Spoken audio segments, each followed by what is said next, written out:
Okay, so good morning, good evening, good afternoon, everyone, and welcome back to Time Gaming. I'm yours for today, tomorrow, and the foreseeable future, Theodore Lu.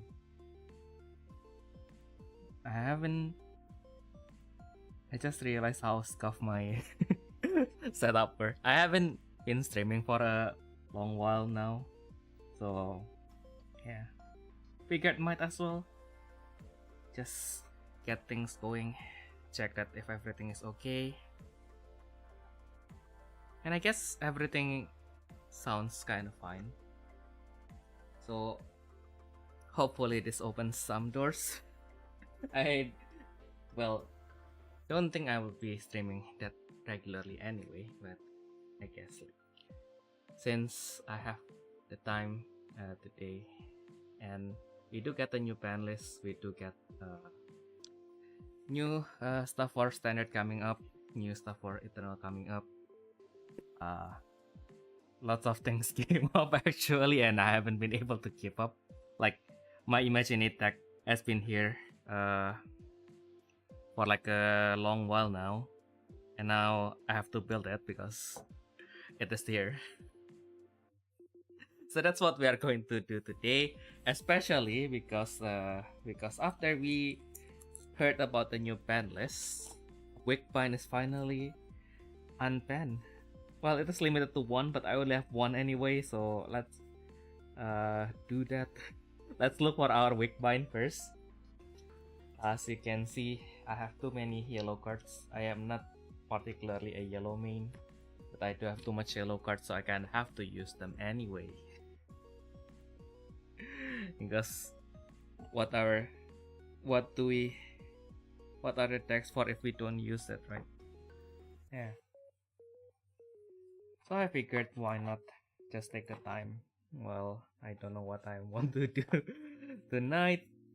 I was thinking whether I was supposed to finish Octopath Traveler because I borrowed them from the library and today was the due date. And I was like, yeah, do I have to finish it within this week? But I relapsed to my old game, to my guide, not old game, but like the only gacha game that I played, which is Zenless Zero. And yeah, I've finally been progressing with the story, so I was like, yeah, I'm going to progress with this for a while first, and then yeah, finally I got back to Octopath again, but the day had come, the due date has come, and have to retain the thing again to the library. So I was thinking whether I should do that, so I tried to do that, but I am still missing like at least 2 more chapters. By the time I begin today, it was 3 chapters, so I was thinking like, will it be possible within 3 hours to finish all 3 chapters? And then I spent like 1 hour or something because I took my time, and yeah, I basically was able to finish 1 chapter out of the 3. I can spend maybe like 2 more hours and maybe finish 1 more chapter, but there's no guarantee that after all the character chapters are done, I will be able to finish the game completely. So what I did in the end was I went to the library and asked nicely if it will be possible to basically return it and directly just borrow it again. And turns out it was possible. So now I don't have the urgency to be finishing Octopath Traveler today,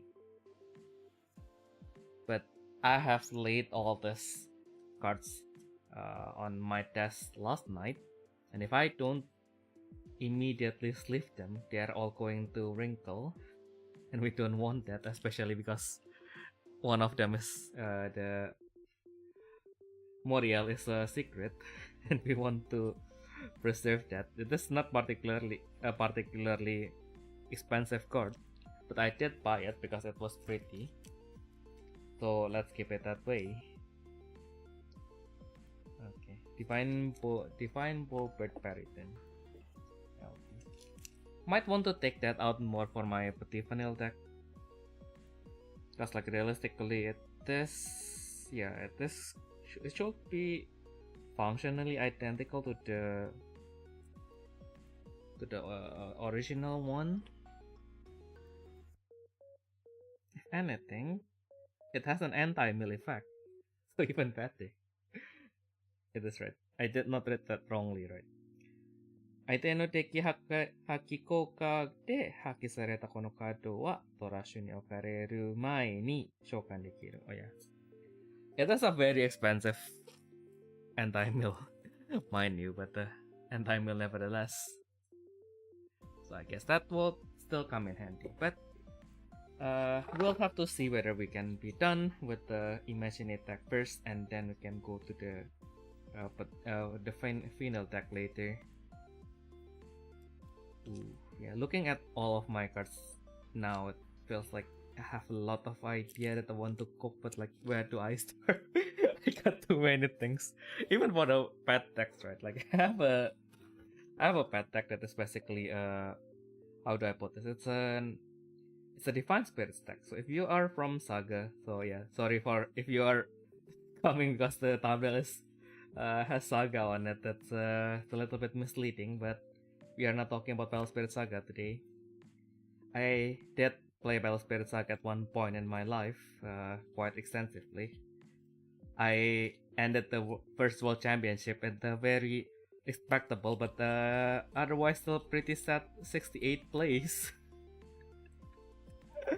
I was so close. I am 4 more steps away from becoming the one of the top 64 players in the first year of Battle Spirit Saga. Fortunately, that was not the case, and I just realized, I don't know why, but I have my divider on my stuff that I don't particularly need separation for. So yeah, at the very least, we know that it is not done yet. I just realized that there are cards that I was like pretty sure I have, but like I haven't seen. So yeah, that checks out. Ooh yeah, it's a behemoth. So if you play Saga, that's a pretty nice callback there. The behemoth in Battle Spirits, of course. Double symbol spirit.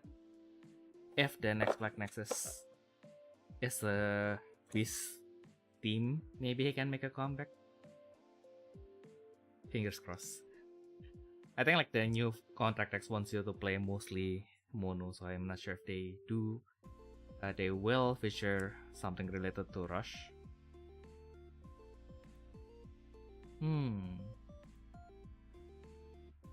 Yeah, actually it's pretty interesting because during your attack step, all opposing spirit is treated as level 1. When the spirit attacks, this spirit cannot be blocked by opposing spirit with only 1 core. But its rush is from green, and it can exhaust all opposing costs for our lower spirits. So yeah, just quite interesting. That I guess like it will benefit a little bit if the rush is purple and it does have something to remove the course. But yeah, I guess for like 20 years ago, well, not 20 years ago, well, but it's only like 17 years old. Like maybe 10 years ago, like it would probably be too complete of a card. Today it's kind of like the standard. Oh, and yeah, this is something that we could have had in Saga. It's the Wing Behemoth. So this one, I think has lower cost, only 1 symbol. It does support the Behemoth archetype. Oh, and finally found a Wickvine. So that is yeah, I think that is resolved. I'm not sure if I needed anything else. Maybe the Pudding Demon God, I'm just going to set it aside first. I'm not sure how much small stuff I'm going to put in there. For the defense, yeah, I think in the end, just the normal diamond wall, I guess. I might need the Gemini, the Lover Gemini. So I have to look in my book later. So yeah, I guess we do use Lover's Gemini. I'll just put the placeholder first. I'm going to search it later. It's in below my bed, so it's a little bit hard to access right now. I'm just going to put everything back. Maybe this divider needs to be repositioned so that it doesn't give false alarm that I have finished traversing through all my collection. Yeah, I'm not sure if I wanted to bring non-imaginate stuff just yet. So let's focus on the imaginate card first, and then we'll see what the deck might be lacking, and then later we see if we won't need anything else. Well, I mean, there are some fun builds that you can do with Imaginate as well. If you really like Battle Spirits Double Drive and you like the God King Spirits, back then they did a premium Bandai product for Battle Spirits Double Drive, in which you can get this card called the Light Demon God, which is kind of funny because they basically like created that card out of thin air. So, because in Battle Spirits Double Drive, like the main thing is sealing, so you need your soul core to be put in your life so that in order for your effects to activate at all. And then the final boss, basically the effect is just specifically you cannot perform the ability sealing. So it basically just deletes that whole mechanic from the whole game for the rest of the game, which is just stupid. And then so because all of the boss cards for the main characters, they all need sealing, so how do they address that? Can they fight without sealing if their boss cards have to seal in order to actually do anything at all? Oh yo, I agree, long time no see. Yeah, I'm just building my stuff. Not doing anything special today, just trusting the process. Yeah, so how do they fight the final boss then? Because it's also an anime only 2 versus 1. They just merge their cards together. And hi Joe, hello, good night. Yeah, just enjoy. Yeah, so they merged their Super Flame Demon God and Super Wind Demon God into one, and come the Light Demon God, which mills their entire deck and then summons any number of God Kings from among them. So the fun thing with Imaginate is they allow you to summon Imagine Brave at a fairly low cost. So with where is she? So yeah, with Mikael here, when she is summoned or attacks once per turn, you can put one Imaginate or one Imagine Brave card to your open zone. After that, if you have 2 or more Imaginate in your open zone, you can summon one Imaginate or one Imagine Brave by paying 1 cost from your open zone. Yeah, so basically you use that, you use her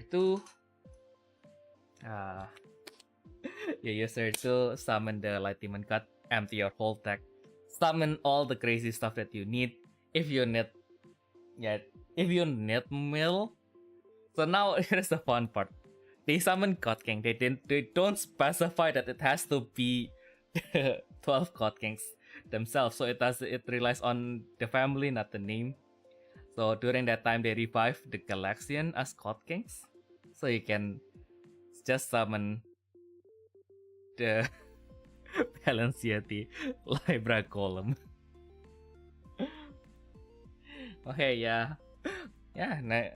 Sigmund is always a solid choice. I just found out an old trivia about Sigmund Nova the other day, and it just stays in my mind. Yeah, Sigmund Nova is a beautiful piece for sure. Today, I'm building my angel deck, if it matters. So the key here. So of course there's the argument that the light demon god was probably stronger in a way, because it is a high impact. You have multiple win condition. Kinda just wanted to build like the pure version for collection. So we are going to open this collection sleeve for it. I only have 3 packs, so if this continues, I only have 1 pack left, and I have unstilted, so it is a done deal now. Yeah. So, where do we start? Well, the yellow world, I'm going to use the revival version, of course. I just don't have enough of the checklist, so I'm just going to use this proxy for now. So how much Moriel should we bring? You open top 5 cards of your deck. It is not once per turn, by the way. You search for one imaginary that is not Moriel, and any number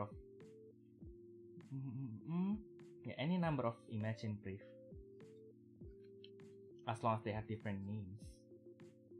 So possibly 5 cards increase.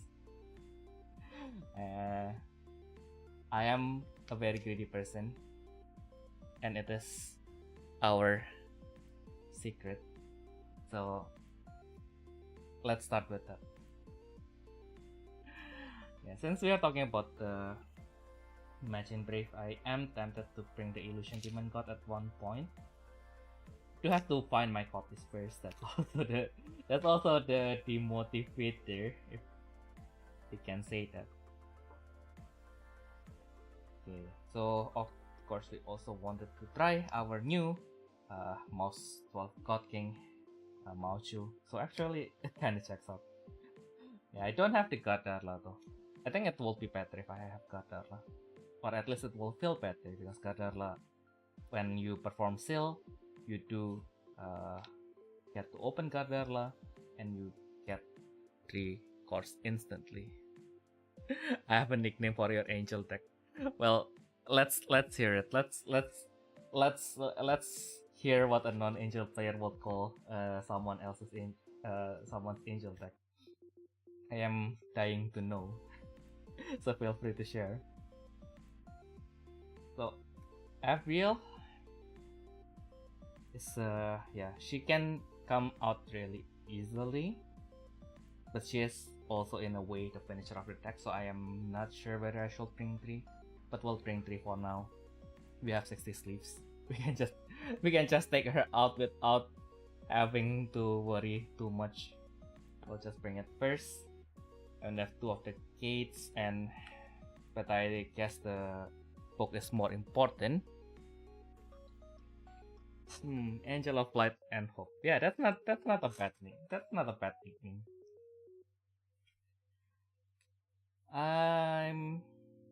Will be leaning into something. What will I name my own deck? I feel like recently when I name my deck, it's either like extremely edgy, like extremely like unnecessarily poetic.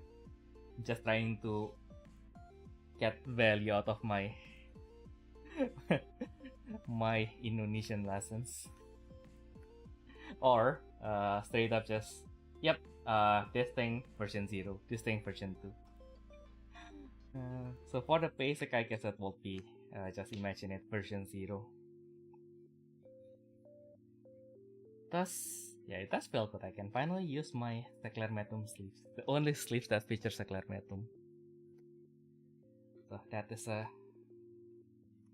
not yeah, I guess like so far it's still straightforward. You do get the stuff to throw, you do get stuff to search, you get your finisher. So I think so far that was still the obvious part.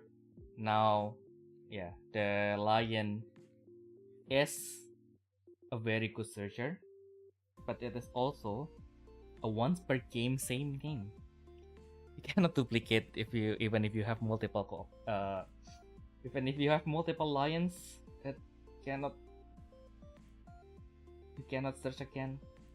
But then again, the lion is also a cost 8 that you can just take out, lowers the number of cards in your hand. Yeah, now that kinda make me want to try out Clara, maybe? The Diva Clara, of course. Cause now, I guess like we have like lots of cards that just puts card into our open zone. And if I have one, the Witch Helen is something that came to mind. I guess the Lover's Gemini made the most sense in the end. I've got with Vanguard in real life. Yeah, I do have my deck still, but yeah, I finally, after how many time how long was it again? 15 years of playing Vanguard. I finally was able to, well, not 15 years, it was, oh, I didn't, because like 2016 was the time, yeah, 2016 I started Battle Spirit, but I haven't really quit Vanguard yet. But I guess like during the V series, like I just eventually just drifted away. And ultimately 2019, I guess, when I moved to Germany, I guess I tried to reconnect with it at some point, but yeah. So limit break, that is a word that, a string of words that I thought I would not hear again. Yeah, I left most of my Shi era deck at home in Indonesia. So yeah, I do have a premium deck in a way, but I do still have like way more back home, and I kinda miss all of them. But it is what it is. We have to move on. And now, also because I am now playing only Battle Spirits, and look at my desk. Like if I show you what is beyond this rectangle that I am showing you, it is quite a disaster. So imagine if I am playing Vanguard on top of Battle Spirits as well. Yeah. Well, that might not be necessarily a bad thing, but I just really like to collect stuff, and yeah, that would not end like quickly. So I am trying to limit it to this one. That being said, I do at one point want to try to get into Grand Archive with very limited success, much probably to the chagrin of my friends. But yeah, it is what it is. Some games are a little bit harder to get into. Doesn't mean the game itself is bad. Left Astral Poet and a custom Hanzo deck. Ooh. Not bad, not bad. Yeah, last time I mostly just play Aqua Force stuff. Yeah, so for Vanguard, my main deck is Aqua Force and Genesis. So I kinda play a Fenrir Revelation hybrid, not the strongest spell Terrace. I ended up still losing to Voiceman. Yeah, but it was fun. I did a lot of stuff to lose, but it is fun. It was fun. Yeah, so now we are 20 cards down. Now this is the hard part. How do we proceed from here? Well, I suppose if we do have Gemini inside, maybe the magic itself is not a problem, because now the problem, if the magic stays in our hand, is mostly against chaos. And as you know, in today's ban list, chaos, the engine that makes chaos go per, just got limited to 1. So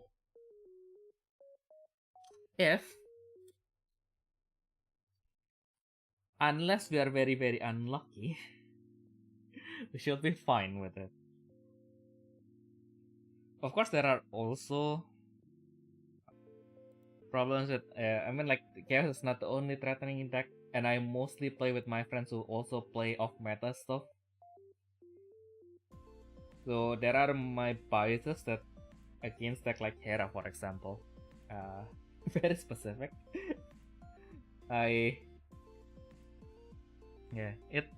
It can hurt a little bit if all of my cards goes to trash. But most of the free defense, so like stuff like Burst Flame RV and stuff like that,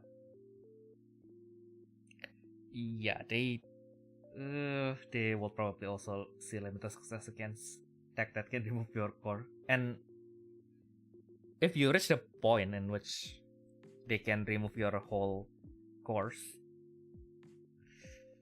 yeah, usually it's doesn't. Yeah, you are already at a point where you already take enough damage.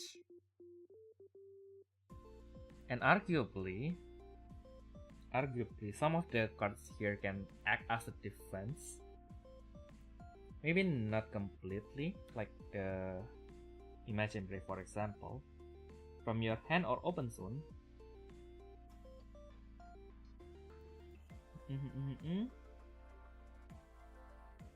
So you have to have an Imaginate on your field. That's the only problem.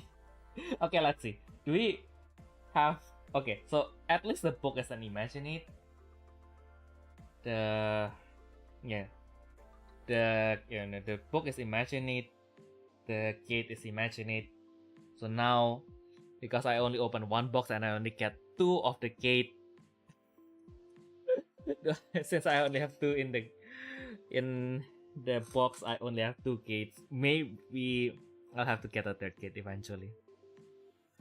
Do you have a Burst Wall in your deck? Well, not this one, but relatively to some other people, I still bring them mostly because I don't have Bloodshed Blade. And mostly I do play with lots of, well, I will say mid-range. I don't know if I identified it correctly. It's more into like, sometimes I try to make decks that win maybe turn 5, turn 3, turn 4. And like you need a little bit of setup, but not too much, not control either. So like at least by turn 3 I have to start hitting, because I would have lost my patience by then. Yeah, I'm not good at keeping my patience, so I can't play control. But on the other hand, I also have anxiety if I have 0 defense, so I cannot play aggro as well. So only recently with Indra, I was able to somewhat play aggro. But yeah, it's just the modern aggro is way safer to play. I can't really say if it represents what aggro is standing for. Angelic Thunder is good. Okay, Angelic Thunder. Did I miss one of the classic magic? Battle Spirits, Angelic Thunder.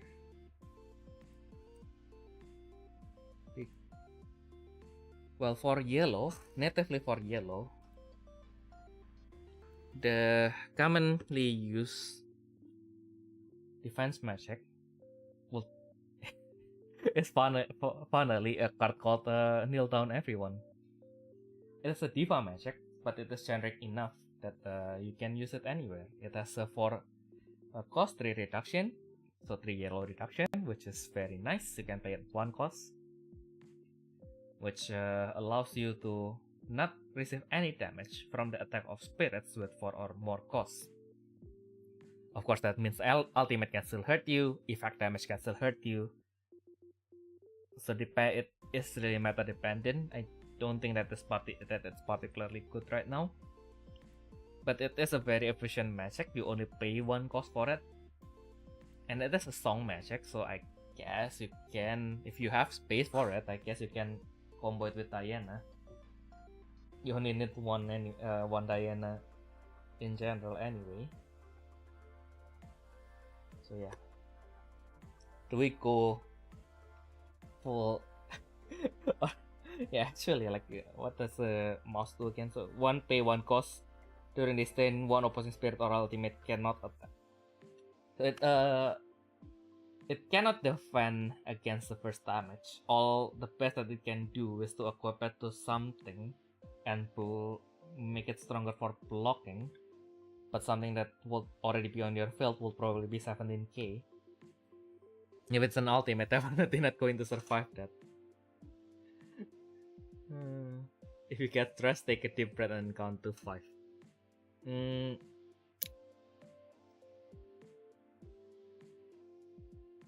Okay, I've restarted the PC. We have restarted the operating system.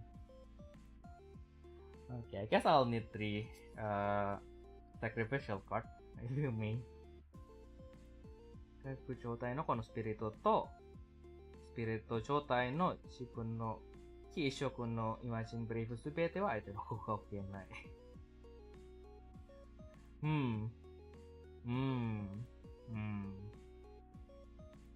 That sounds nice. If you have an Imagine Brave, or if you have an Imagine Brave in your open zone, this spirit that is refreshed and all of your spirit form Imagine Brave that is only yellow cannot is unaffected by opposing effects. That is an interesting proposition, but we found our sacrificial card for our proxy. We'll have to test this eventually. Probably not today. Today I'm just going to tidy up my collection by basically.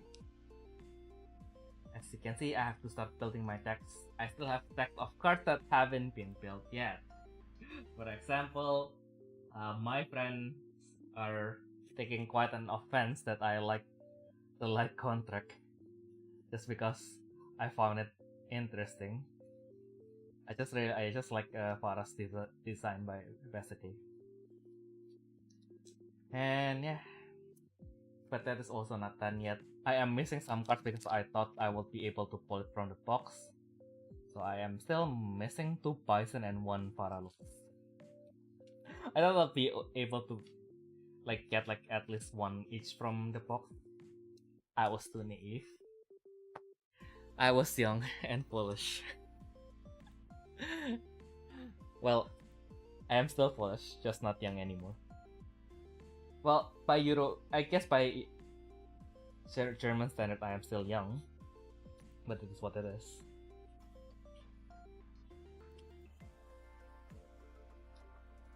I am still an Ankh, and I enjoy Ankh with great pride. Yeah, that's why I can't move on from Yellow World. Because we do get some cards that can be used from the hand. We do have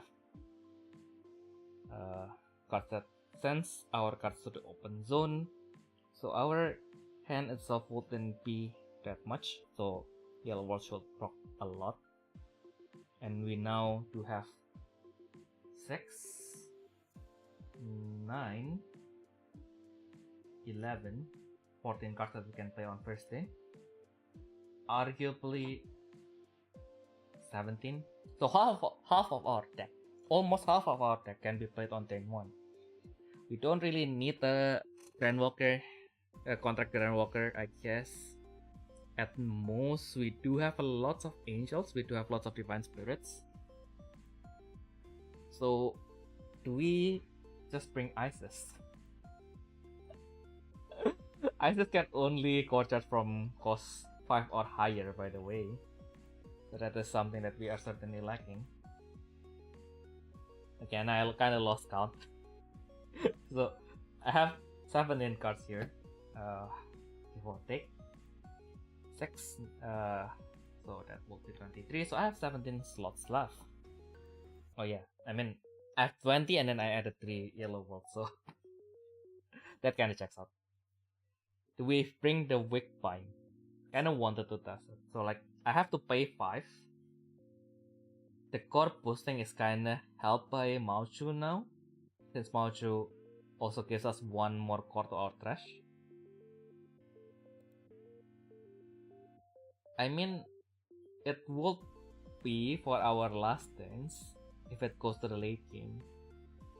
I think with how pure Imagine It wants to play, you want to deploy your Imagine Brave like as quick as possible. So realistically, we wouldn't reach a point where playing Wick Pine without any consequences would be viable. Still kind of wanted to. Is it in this deck? No.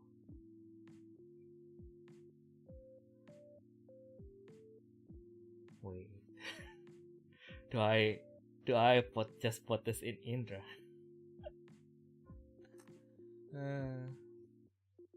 I kind of wanted to bring Hamail just as a way to negate Nexus. I feel like now also the problem is like if I bring something like the Star Pillar, you have to worry about the Nexus decks as well, not only the Grand Walker Nexus.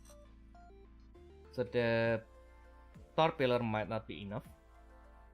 The Star Pillar does still give us a heal if we lose a spirit during the attack step.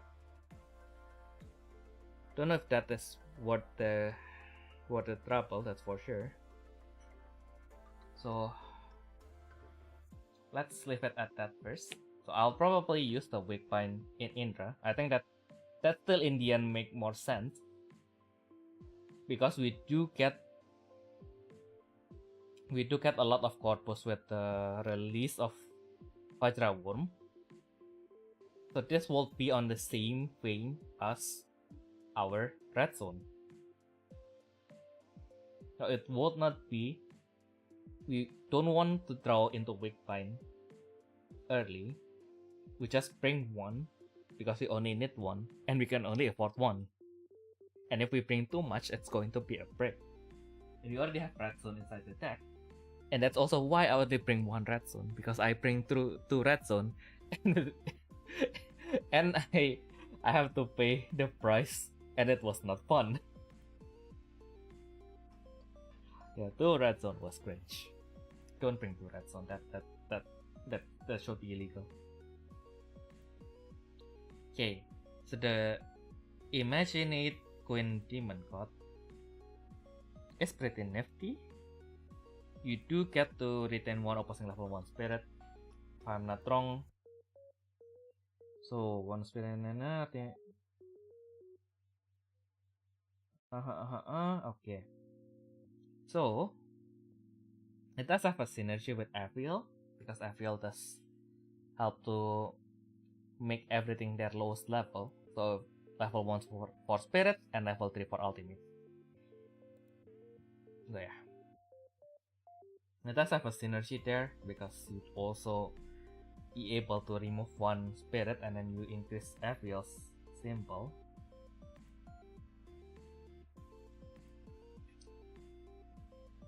So you kind of have to play quickly, that's for sure.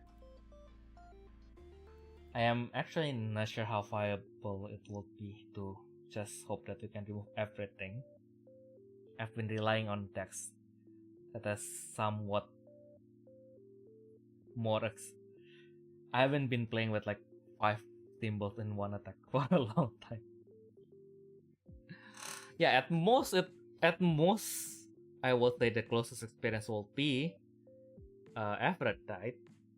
But Aphrodite is also a hard control, so by the time you do that, you basically have to be able to lock like 70% of the defense that your opponent can use anyway. So that doesn't sound scary. But with the imaginary that I have in my mind is probably closer actually to Camera de CO2. The basically like how pure CO2 built, which is basically you bring 50 cards, just bring all the change stuff, you bring all the cheap cost 6 burst so that you can just attack on your first and going second. I think it's also possible, but like yeah, not ideally, but like realistically you will start with the cost 3, and your second turn you use the vanilla change, which doesn't do anything, only replace it with a spirit with a higher cost. Then you attack with that spirit, change it into CO2, and then you will have at least 45 cards in your 40. I think the minimum is like 40. Well, if we realistically you can do it from 42, but like that is that will be very spicy. Because you kind of have to retain every single card in your hand aside from the CO and the base card. Okay, that's kind of the concept. So you basically just on your second turn retain all your cards, so your CO will be 5 symbols. Of course, why it then got limited to 1 is because for the most part, if you are playing with the tempo deck that made it popular, which is Petigro, you'll be hitting 1 every turn anyway. So even if you don't return anything and you have, let's say, the game have progressed into turn 2, turn 3, turn 4, and you draw a lot, and then your deck goes down to 29, you can still hit with only 3 symbols and it will still be threatening. And the deck does have lots of brave, so like at least like 29, 1 brave, you have 4 symbols. You still win the game. Like at that point you will already want to hit 1. So your opponent will be at 4 lives for most of the time. So that works for the deck. This deck though. I don't. Well, I guess like you do like stuff like Moriel to give Avril more attack, and that is not the only way you can remove stuff with Avril.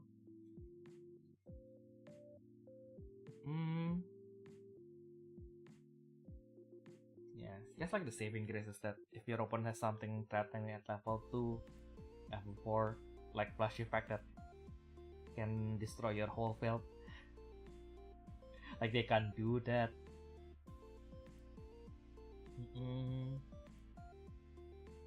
So the Nephilim does give her spirit protection from spirit effects. Okay, so I guess that is why the Illusion Demon God will probably be an overkill. Because now the only magic that is particularly threatening to us will be the Burst Flame RV. Well, Southern Cross Flame as well, because like now you just have to destroy Avril herself.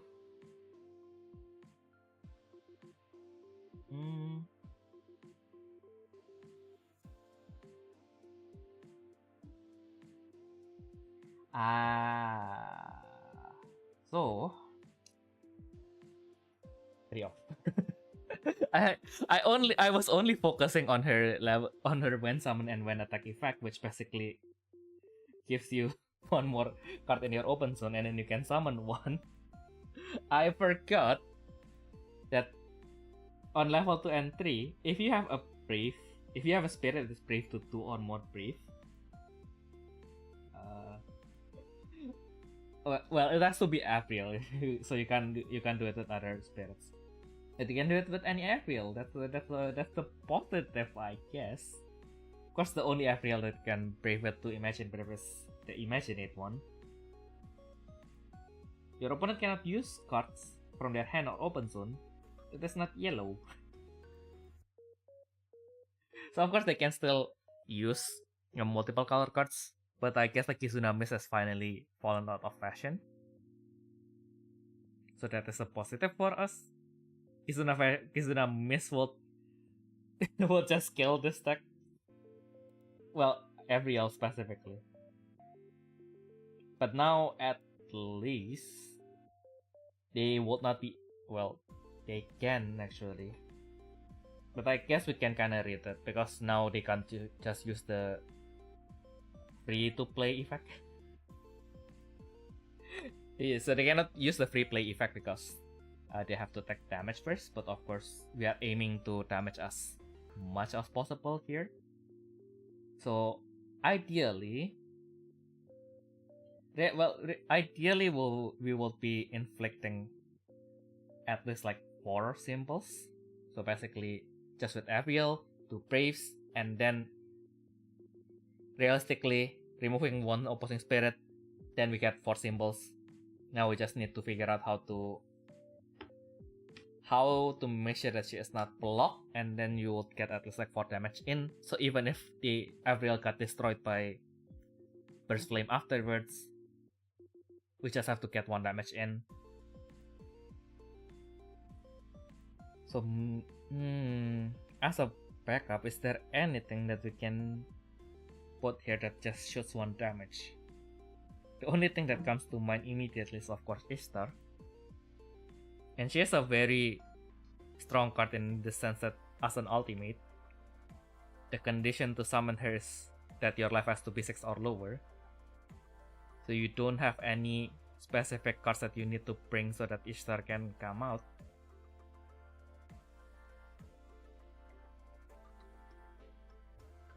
Well, I'll put that as a consideration. And of course, yeah, now that I think about it again, since we are already bringing the yellow world, our counter is basically unused. So we do have options to bring rebirth cards as well. So because this is, despite being a modern deck, this is not a contract deck. So we do have a leeway in using cards that needs counters such as rebirth.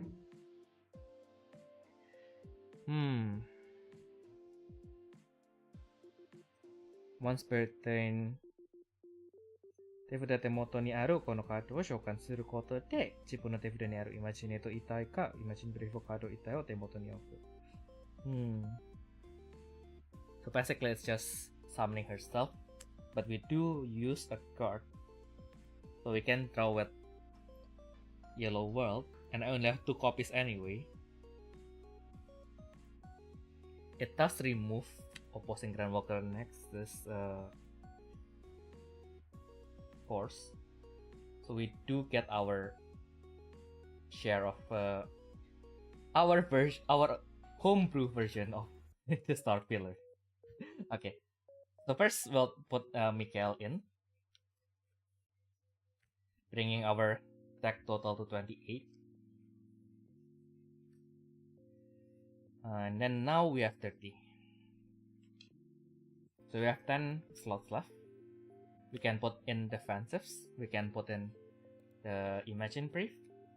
If we just put this as S, we have 6, 9, and then we'll have slot for 1 more maybe. So the Hydrangea Demon God, can we summon it with the Pudding Demon God? Pudding Demon God only choose spirits, of course, as they should. And also it can only brave to cost 4 or lower, so we cannot equip the Pudding Demon God to Abriel. We cannot brave it, but we can only brave it maybe with Manchu. And considerably. You can summon Mikkel. You can summon Miphael. You can summon Maucho. So there are some good candidates to be summoned. But they are all pretty much one way or another searchers. So I guess we can skip that. Nephilim is only effective mostly with Avril. The Hydrangea Demon God at least gives us a draw. It doesn't have a symbol, but the symbol department has been covered by this 2. So I guess we'll try with this 8 first, and then we have 2 slots left.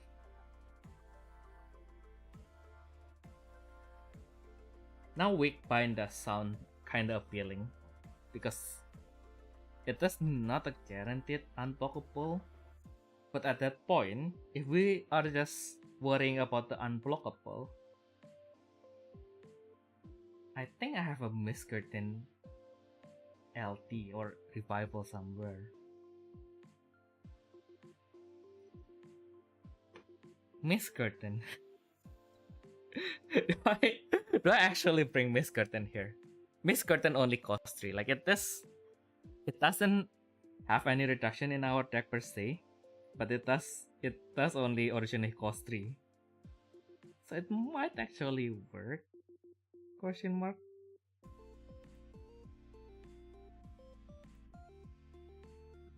Yeah,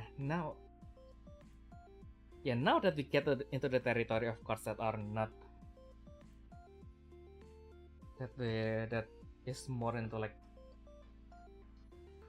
what we can be free with. And yeah, I guess we can drop some stuff if we need to. Okay. The pendant also protects Imagine from opposing magic effects. So now Spirit, Magic, we are still fine. We just need a way to disable the Nexus.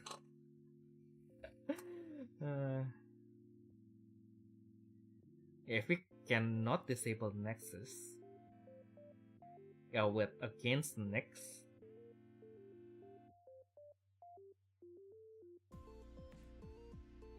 against Nyx we kinda have to change our playstyle a little bit. Maybe focus on 1 to 2 spirits maximum. We don't need to worry about Acid Shot. Can Acid Shot pierce?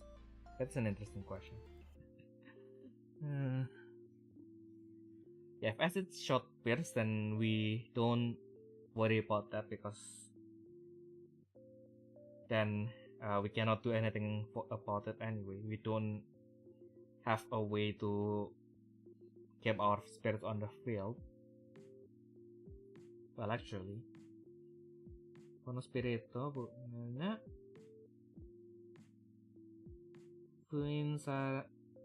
Fuinche Sarani Shibuno Shin o Imagine to ga Aite no Kouka de Hakkai sareta toki.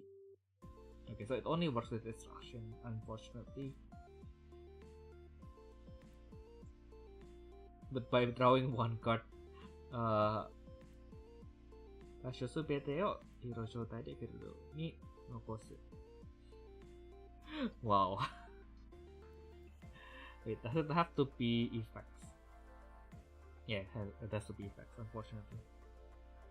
Okay, so now we are actually not worried about most of the destructions anymore. We can't really do anything about Acid Shot, so we just have to hope for the best. So I guess the last 2 slots will either be... Is it Wick Mindset to put in Diamond Wall at this point? I feel like if we put Diamond Wall, we probably would need to take her out. Just at that point, we are putting the defense card mostly just to survive that one thing. And arguably, since we don't have our soul, we don't need our soul core per se, we can bring some advent cards. We can bring the old diamond wall. So the old diamond wall will also kind of make sense because instead of refreshing your spirit, it gives you a bounce. Of course, you only bounce one, but also it is basically for a surprise. So if your opponent summons one thing, you can just bounce it with the diamond wall. If your opponent has a dedicated defense that summons 2 straight away, then it doesn't help. Then we might need to consider other stuff.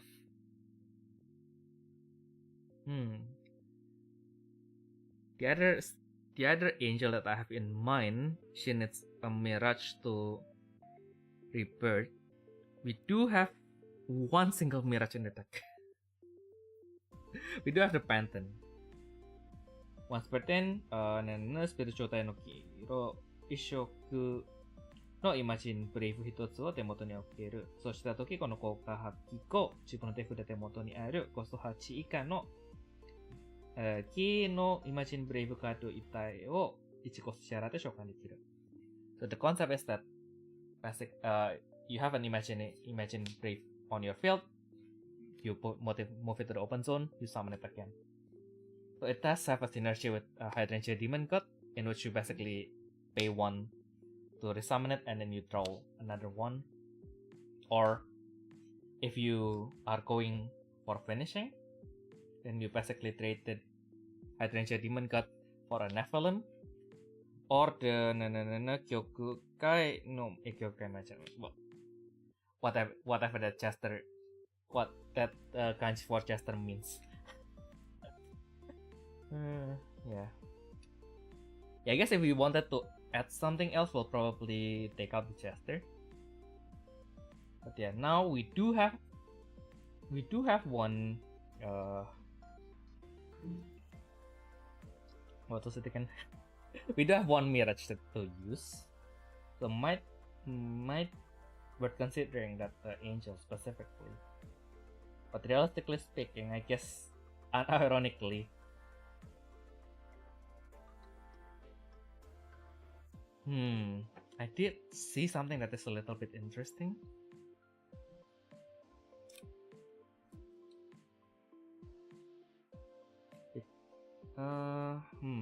Might actually be a thing. Lover Gemini is also not here yet. Okay, I guess I can take Lover Gemini from my Galaxian deck. And hi Marco, long time no see. Favorite yellow main? I'm not a yellow main, by the way.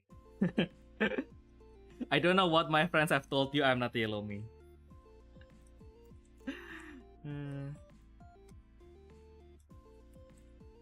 But I do like my yellow decks, that's for sure. Okay, I do find some cards that I also bought but haven't sorted. Yeah, speaking of Saga, I do have some bricks that I haven't even opened. I now have a one folder that I dedicate for my Saga stuff. Might need to move that there soon. And also I still need the... So the Conquest Mio is the one from the starter deck, right? Yeah, I need the one from the Store Championship if I'm not wrong. Yeah, the Store Championship version. That's the only one that I don't have yet. So Trickster can get us 1 yellow magic. Shiofri can give us 3 Nexus straight up. Yeah, 手札とラッシュにある Nexus カードをコストシェアずに好きなだけ配置する。Oh, we can deploy any number. Damn. Not bad. Okay, that's not our focus for today. Let's see. I think if I not wrong. Oh yeah, this is the Invisible Pool. This is the one that I also considered. Blizzard Ball Revival, definitely not that one. Mizu is still not unbanned yet. I am quite happy that Agafia has been unbanned.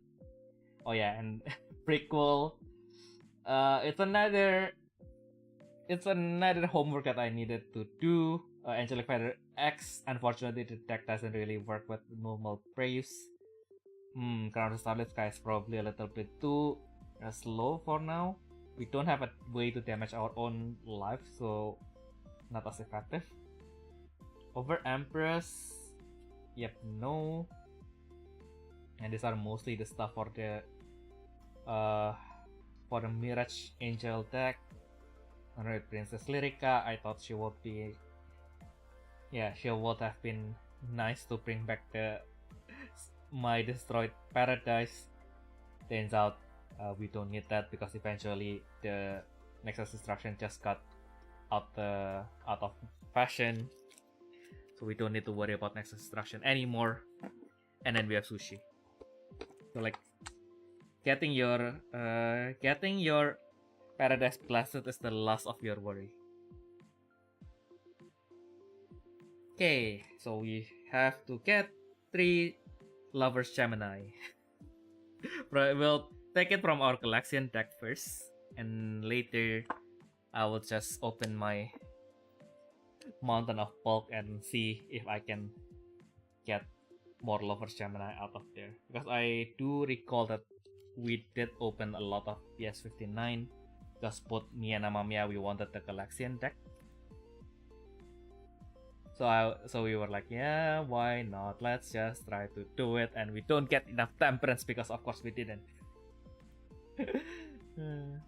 Yeah, I feel like with the contract saga afterwards, we got kinda complacent that we get at least like 6 of each extras that now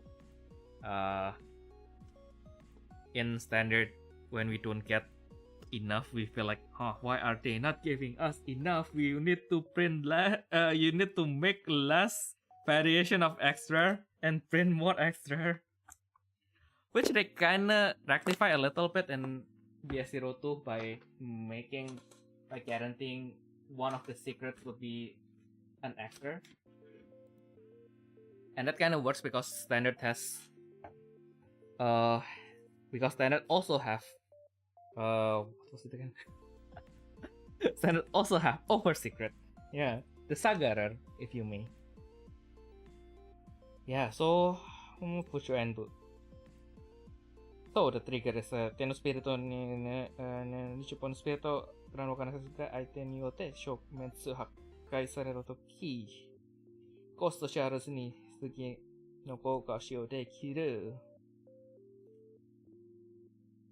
So it reacts to our spirits or Grand Nexus getting destroyed or depleted, which is not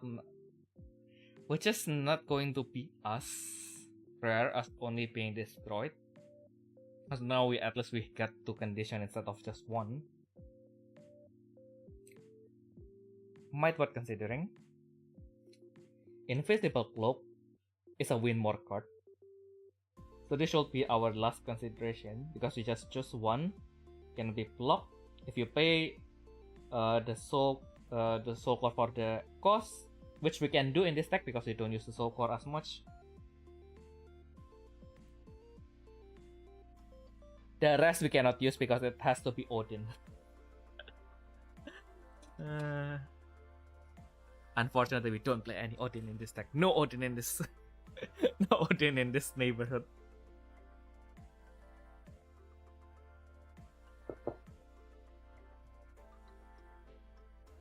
Okay, so now we have more than 50. That's also a problem. I might need to take out 1. I mean, like, realistically, probably Avril. Or do I just bring 8? Is 8 brave enough? Well, I guess we do increase the searcher in exchange for the slot. So I guess we can try. Hydrangea is for drawing. This 4 is for the actual hitting. And I accidentally just reduced the number of my Nephilim even further. Or the other argument is that since... Okay. So now I get why the cloud... why we can't bring too much of the cloud either. It's because it can only brave to 6 or higher. I thought it would brave to something that is cost 4 or higher. Yeah, we don't have that. If anything, now that we have Lover's Gemini, the Pudding Demon God is actually becoming a more and more appealing idea. Yeah, granted that I can't destroy anything with the Astra Mullet, because the Astra Mullet is only triggered if I put a Galaxian and a Tarot Galaxian even. So there's only 3 Tarot Galaxian in my this deck. I even haven't put any burst in this deck. There is 0 surprise in this deck. That might not be a bad thing on its own. I have a Dark Arts deck. Up until I put in Burst Wall inside that deck, the deck has 0 surprises. It doesn't have any burst, doesn't have any hand traps. But it works. Well, now, I suppose the deck will greatly benefit from having Bloodshed Blade, which I was never able to afford.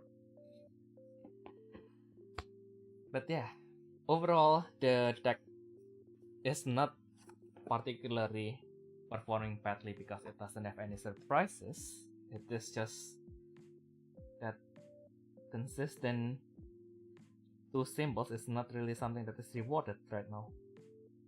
Okay, so do I want some of the cards to look like they... or do I want to obscure the actual foiling and make my sleeve pack looks like they are textured? Yeah, I guess that will work.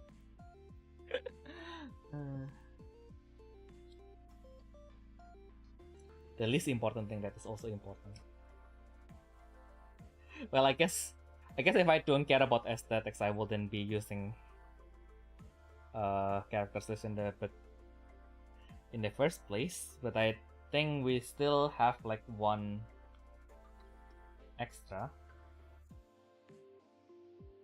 So did we forgot to pull out something? But like 41 from me, maybe we just go 41.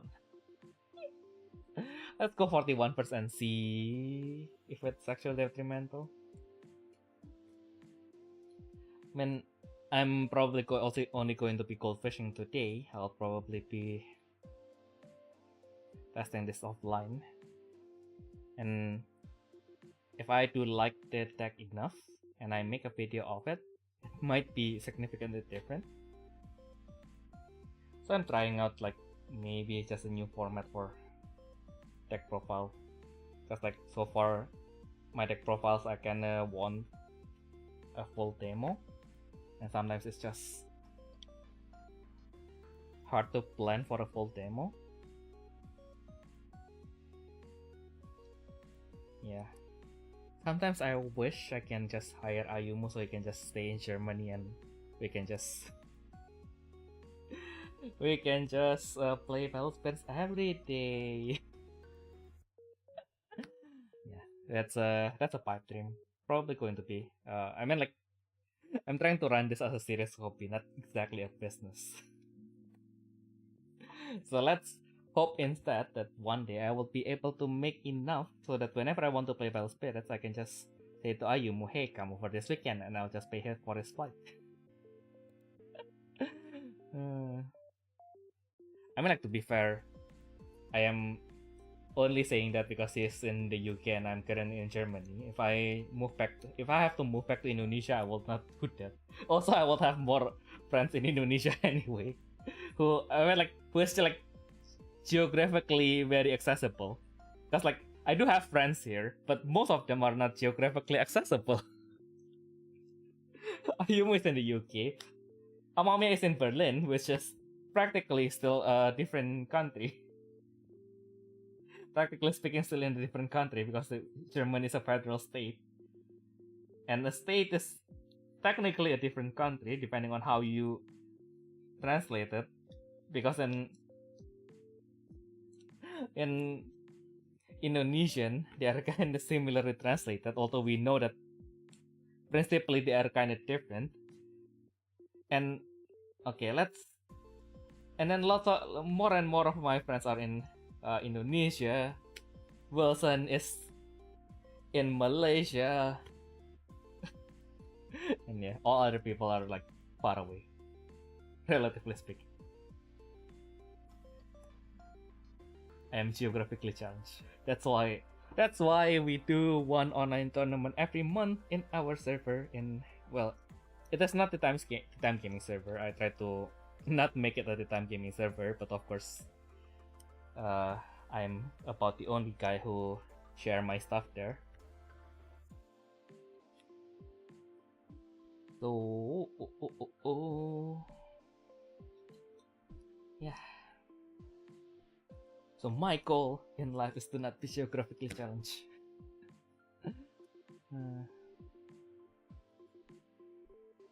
Yeah, I'm just speaking of my pipe dream. One day.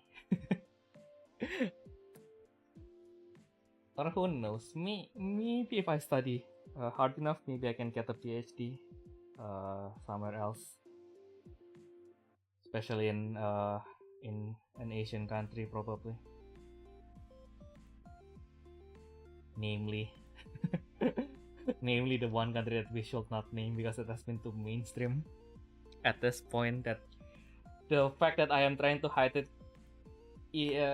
actually like making it even way more obvious.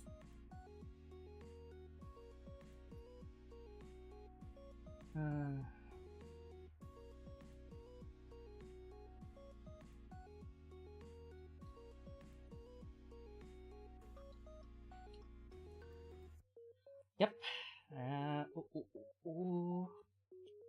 Yeah, I think after I'm done sleeping, I'm going to try to cold fish it a little bit, see if the concept at least works. Like, see if like the rotation at least works. Guess I've been watching a little bit too many Zenless Zone Zero video lately, but I feel like cold fishing kind of have a parallel to if you play like this kind of combo games. You do training mode. Like, of course, in training mode, you don't really focus on how the enemies will react. And sometimes I do feel it when I am cold flashing. I am thinking of like either, well, most of the situation will not happen. Like either they would like let my stuff live, or like all of my stuff will just die. There are almost no in between. Okay, so we go to 41 on this. Well, I guess we do get Agavia released, so I guess we can put Agavia inside the deck again. So finally my Ice Princess can also fight in full power. Whether they will be stronger, I went like Indian. I played in some tournaments. I used Agavia. I opened 3. I got nothing, and then straight after I summoned, what was the name again? Can't forget. I summoned Harun, and also I opened 2, still nothing. So sometimes it is not a matter of having the card to summon other cards. It's a matter of whether my luck is shit or not. Because, yeah, you can just open 5 and find no target. That can be pretty frustrating. Also, I'm not sure what to take out yet. If anything, maybe it's a blessing in disguise that I didn't get the new manifest card. Just a copium, of course, because it is still arguably the easiest life shot that you can get, and probably the only life shot that you can get before the flash timing. Yatikaya Rakesh is arguably also to before flash timing, but realistically, how are you going to get opposing nexus still online at that point?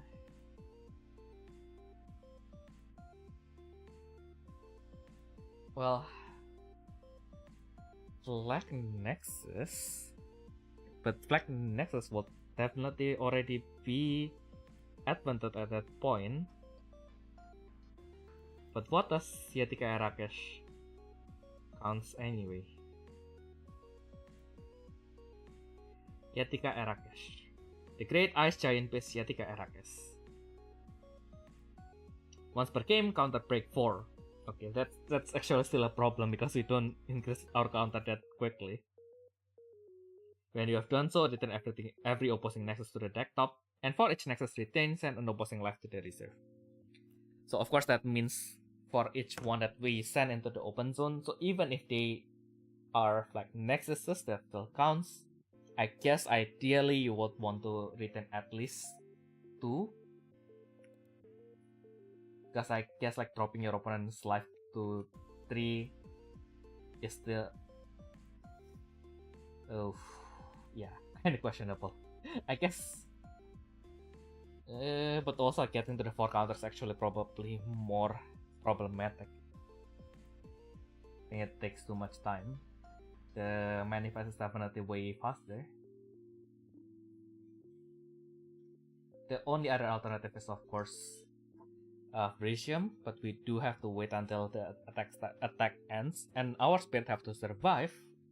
So unless we have the Demon God, which gives us unblockable, that's not really something that is real. Well, not about being realistic, but not reliable. Yeah, that's the word.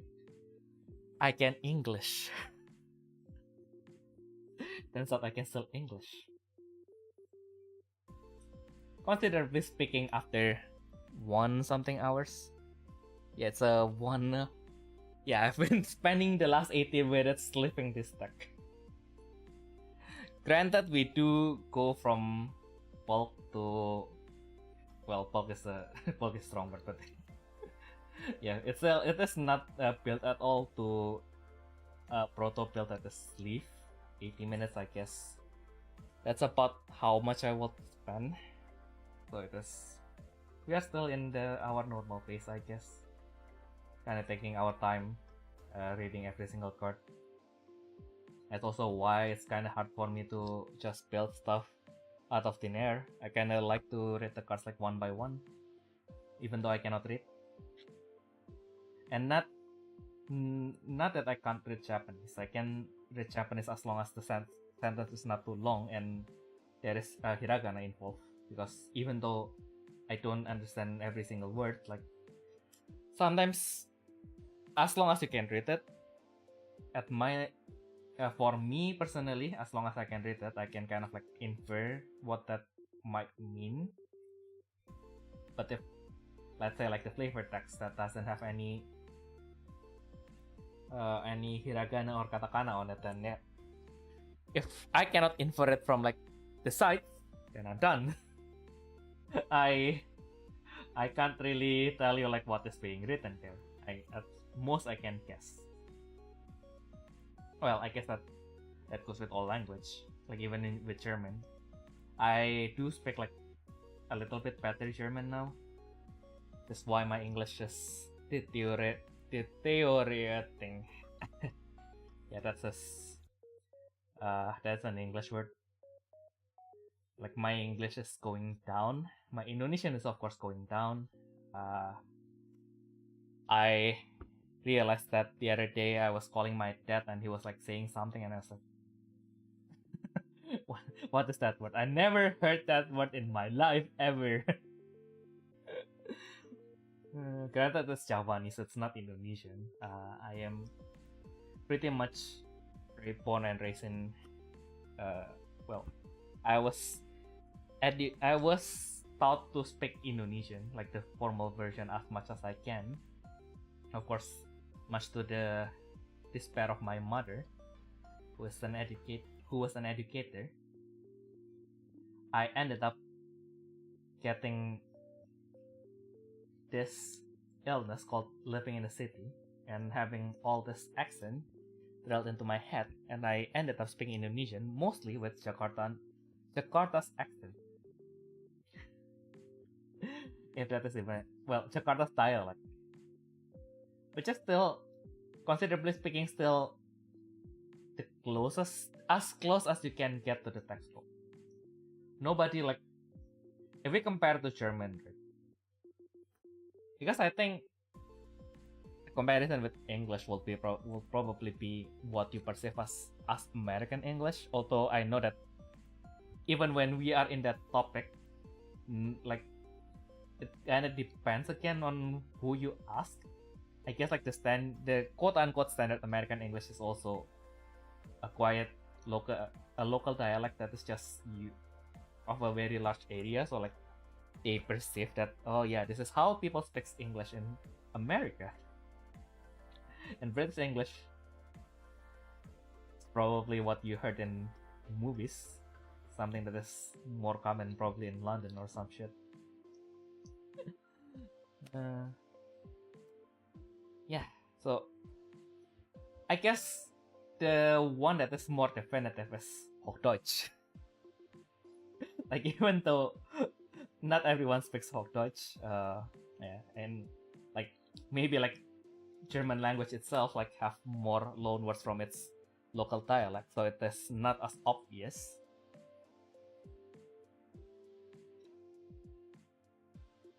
Like, yeah, I think like literally no one speaks with the formal Indonesian at all. except, hear me out, maybe some Dutch who like got a PhD in like Indonesian history or something. Because like, yeah, sometimes we do like now. I guess like we have more people who wants to preserve like our traditional cultures. But like back then, like your best bet is actually not going to Indonesia. Maybe your best bet is probably going to the Netherlands. Ironically.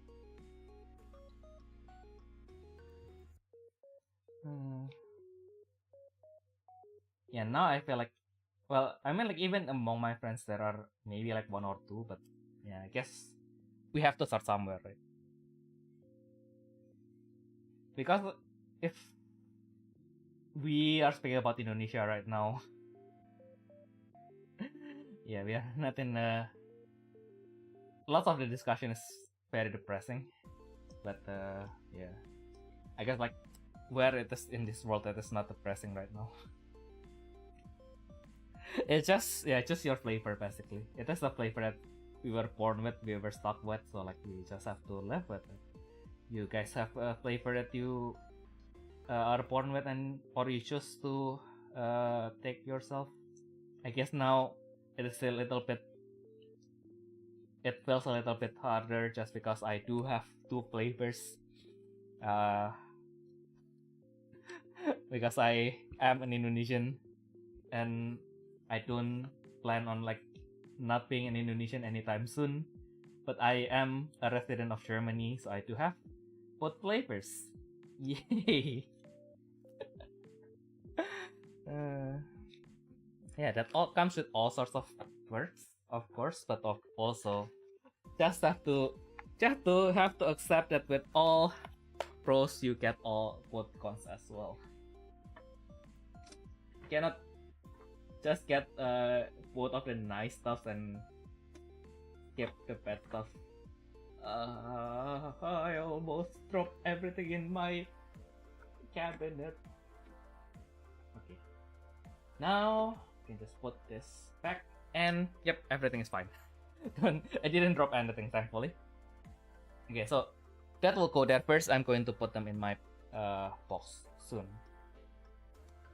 because we still don't know if we wanted to make quick changes to this stack. Now that is also the problem, right? Like I thought that, yeah, I might still want to edit this stack. Like let's leave the part outside for now, and then I never put that back. I never updated the deck, and yeah, it just got stuck there. And we, yeah, as we have feared, we have 41 cards inside. Oh well, it is what it is. We'll try to cold fetch a little bit. I'll get my life counter, set it to 5. Yeah. Camera angle is kind of funny right now. I just realized now it's dark outside. When I started, even though it has been like what, 8:30. Like I thought it was still somewhat bright. It is now very dark.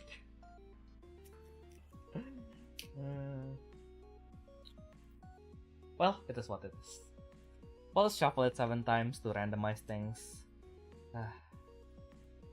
Fresh leaves. And I can finally shuffle this deck while looking at Circular. I was like, having that kind of like stupid, unrelated. Well, there are no stupid questions, but then again, I was like questioning myself, should I use this sleeve like backward so that Circular will be on top? Well, actually, I might not be. It might.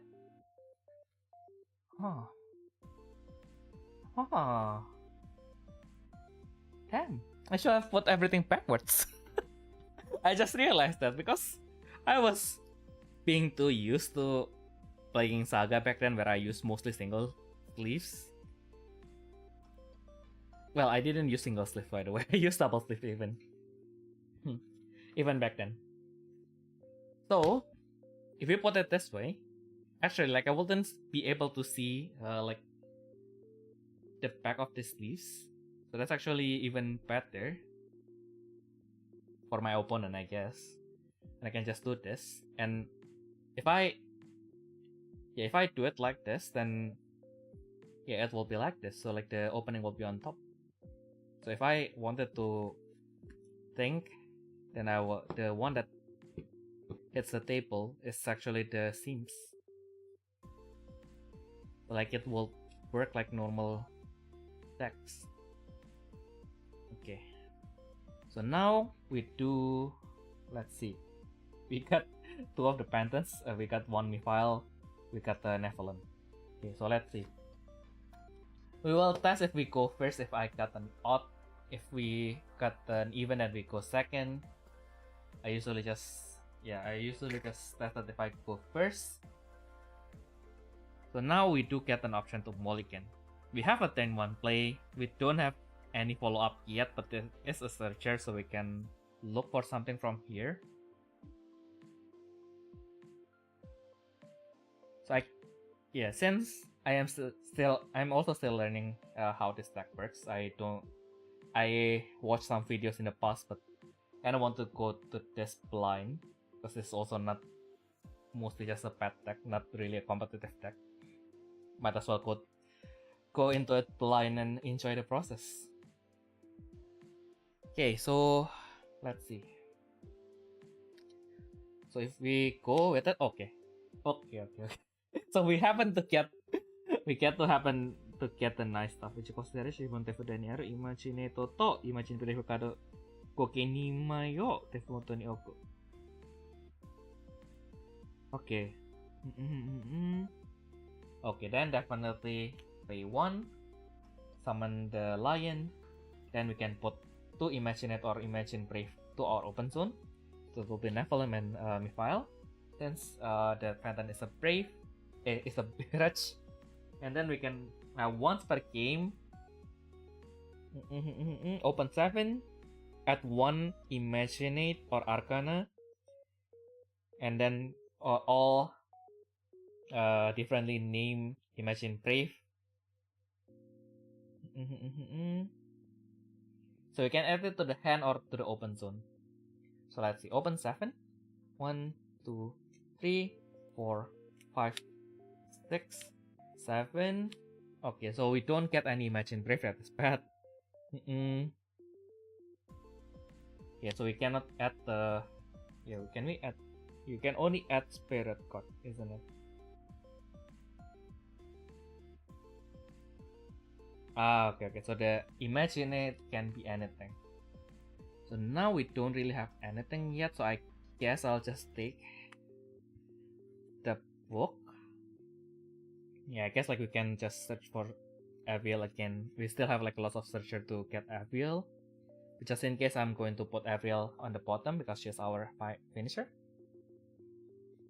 Okay, and then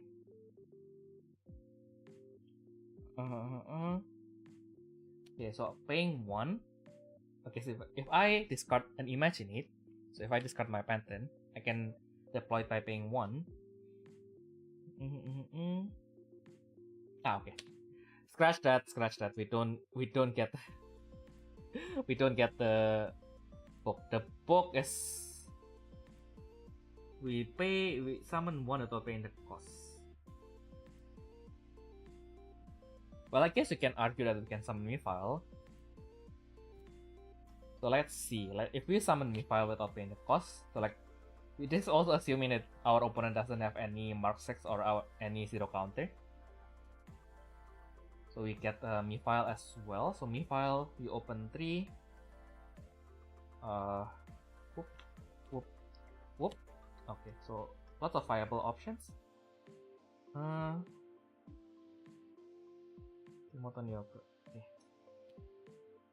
So now we do get an option to get Mauchu or Moriel, because we do already use the once per game effect of the lion.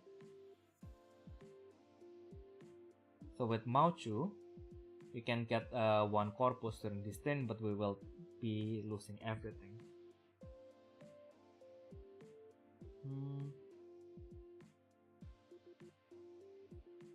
Okay.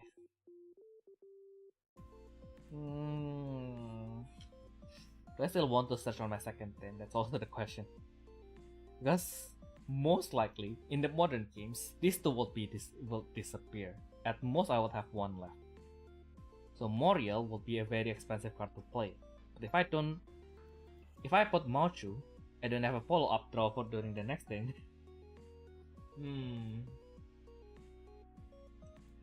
So both are gamble. I guess I'll put Moriel. I guess in this scenario, we'll put Mauchu on the bottom.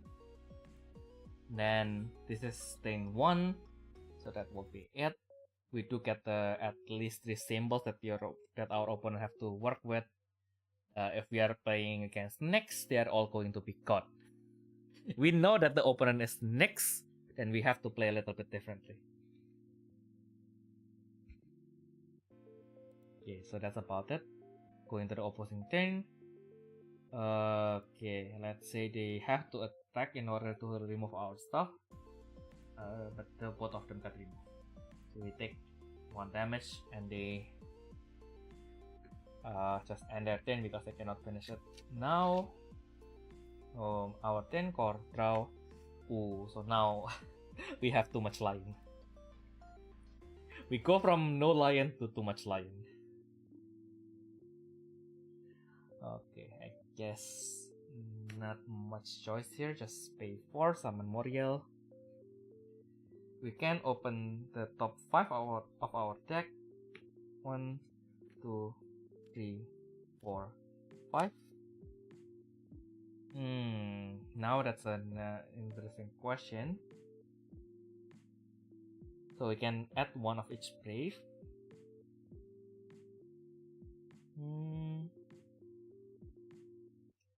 And then 1 imagine.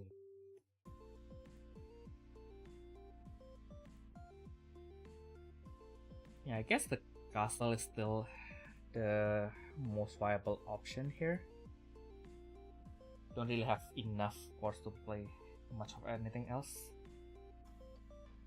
I guess we'll just take the Hydrangea out. And hope for the best, because I feel like at this point, if we pass our turn, most likely we are going to, unless our opponent also breaks, we are going to die.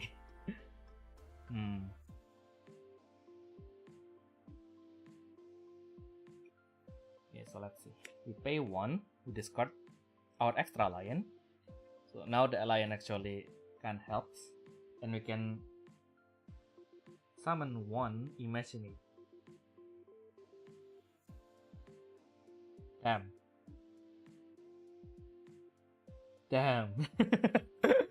We don't have any other imagine it other than Panton, which doesn't really help our situation. Okay. So let's see. Then I guess we'll add her instead. So you can activate her from anywhere. Our opponent already knows anyway, so let's just add it to the open zone, I guess. The most that we can do here is just like the damage morale is probably going to be destroyed. Let's say we go to 1. We can now summon her as a blocker. We do have to put our Panton down, so we lost the Mirage effect. So this is a very French condition in which she can block, but let's say we survive. Let's see what we can do. Core, draw, refresh. Okay. And now at most, yeah, I feel like, yeah, I think like the only one thing that I should have done earlier is probably just use the Hydrangea a little bit earlier. Because we can draw 1 and then actually with the Panton we could have draw another one this time. Okay. So we now know that the book is not at least I know that the book is not as good as I have it in my head. That's fine. We will get to it eventually. And that is why we are doing this, so we know that some cards might not work the way we think they do. Could have been avoided if I read them in the first place. Arguably. We do have an imaginator that can just straight up give us like 7 cards. Maybe that will, if they cost like a lot, might be something to consider. Ooh. All right.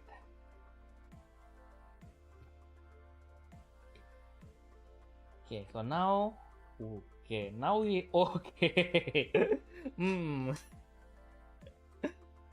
Okay, so now we have a way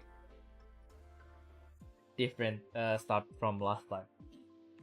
This would have been nice in first or second thing. Definitely. We do get a Lover's Gemini, so we can trade stuff in our open zone that we need in our hand. We do lack the Imaginate that to put into the open zone so that we can summon the lion. That is the only downside. But we do get Yellow World. So our defense for now is, well, not secured, but we are not 0. So let's say we do go first again. Okay, so we got our first Imaginate card. She can be used from the open zone, so that is not bad. I guess I will just do a very conservative start. Just use the Yellow World using our Soul Core so that we can regain it back when it rebirths. And yeah, this is supposed to be the Revival one. I only have 3 copies that is in my Morrigan deck. I'll just use this as a proxy for now. I'm going to make a proxy for the Revival version soon. So yeah, that will be it. I'll pass my turn. Let's say, well, if I'm playing against next, of course this will have to have an extra core. Yeah. Let's say our opponent sets up. They don't want to give us any damage, so even if they attack, they will probably deny their own spirits. But basically, they will be ready to kill us at most in 2 more turns. Because now, not damaging us is not a problem. If they can finish us in 2 turns, and they needed a setup, they will probably be capable of bringing us down from like 7 lives even. Okay, so this actually made it a little bit harder for us as well. Okay. So now we do have a pretty nice setup. We can bring out the lion by paying 1 cost. And then we can bring a second yellow world as well by paying 1 cost. And then we can bring out the Lover Shamana if we needed to trade some things. And the ones that we get to send to the open zones are also cards that can be used from the open zone, so that is even nicer. So I'm going to pay 1, summon the lion. Yep, just confirming that we have a total of 5 cores. Sending this to the open zone. 1 per game, open 7. 1, 2, 3, 4, 5, 6, 7. At this point in time,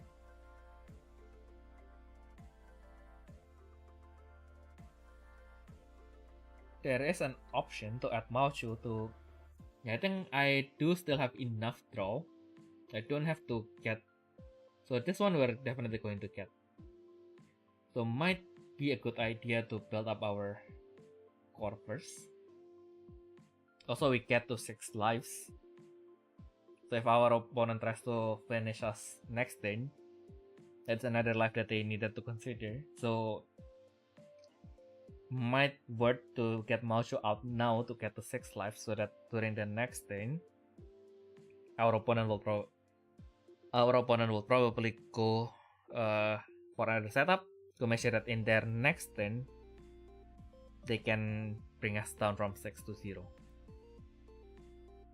Okay, so this other 5 we cannot add.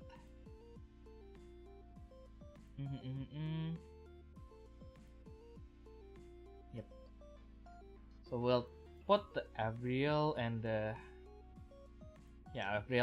book on the bottom.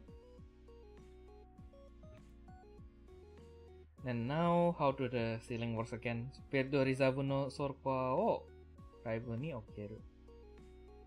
Okay, so pay 1, summoning Mauchu, and then goes to, we seal, goes to 6 life, and also if we do so, 1 quarter goes to the trash. Okay, so now even if our opponent doesn't hit us, our life total doesn't change. If our opponent tries to check us, so maybe they can't do like 6 or 7, so they will try to check us, or like just make us go to 5 lives again. Like let's say they do that, so just go to 5 life. Well, just take it with the soul core for now, so that if we get another Mauchu, we can do it again. Also, if we do have to rely on the yellow world, we don't reduce our own lives that way. Okay, so let's go core draw. Refresh, we get new file, not bad. So let's play her first. We open top 3 cards of our deck, search for 1 Imagine It and 1 Imagine or a Sword Blade. Brave, exile the Sword Brave. Open 3, 1, 2, 3. Okay, I guess we'll go with Moriel. We need to search more because now our Avril is covered on the bottom. So let's go with Moriel. Yeah, unfortunately that also means we don't have enough to play into Avril. That's the only bad part. We do get the Avril now. Okay, we only have 1 Imagine Brave. If we sacrifice everything to summon out Avril, we are still missing the core needed to summon the Nephilim. Yeah, I guess like the thing with Nephilim is the concept is that you want to summon it out with your Mirage. Or I guess the book kinda helps now.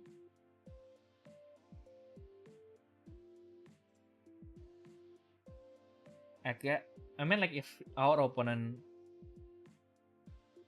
doesn't expect us to hit back, I guess you can argue that we might be able to just go to Nephilim, just get the book and then summon. Well, the book cannot summon Nephilim. I am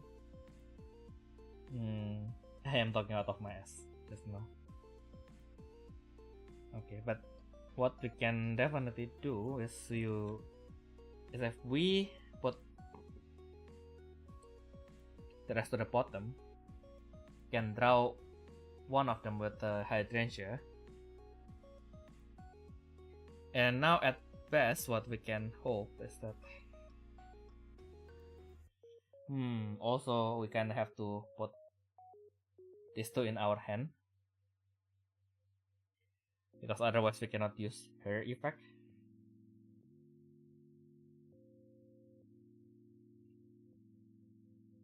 But at that point, if our opponent has something that gives them a 5 life unblockable, then actually the wrong move there is to take Avril, and instead should leave Avril again in the bottom. We take Machu, and then just gamble. Just gamble that they don't have another thing that can make them go to 6 symbols. Okay.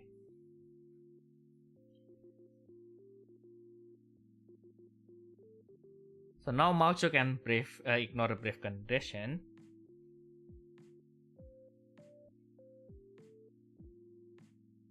If they try to check us, brief no, brief that's to gatai chu kono spirito aite no spirito no koga okene.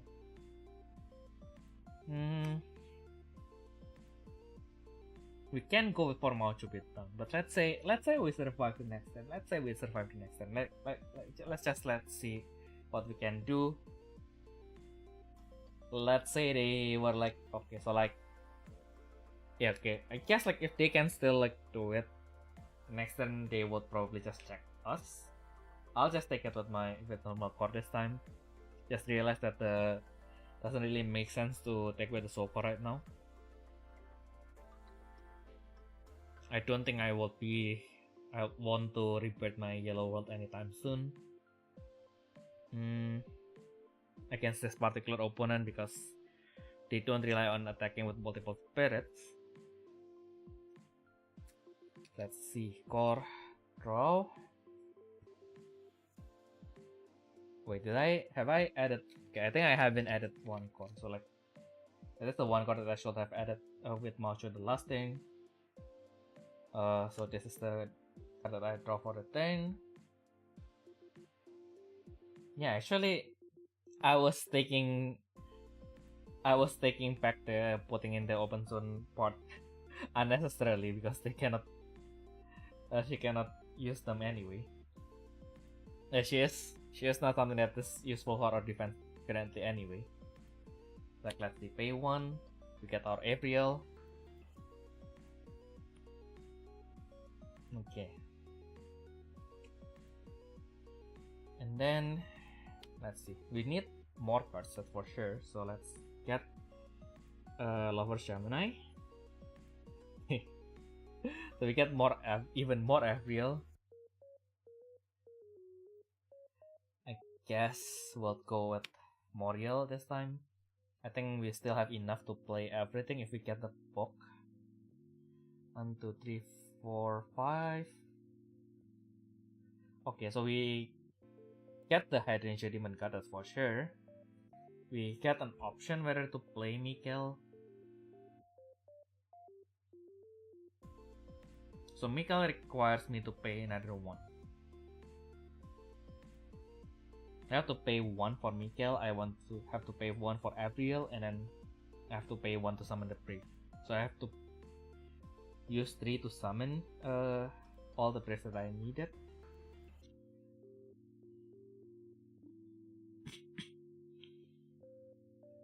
So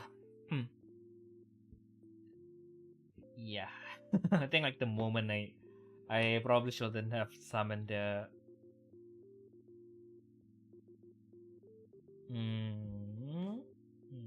probably I should have went with Moriel first. I feel like now with that order I am spending too much course.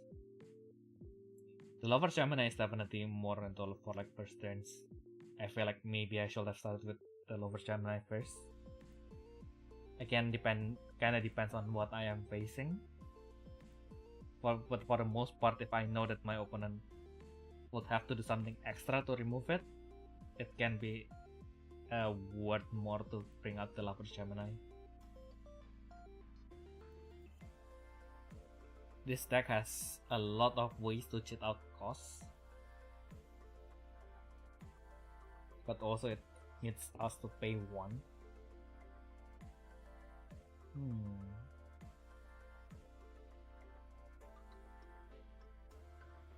So reduction is not the issue. It's getting the first summon that is going to be important.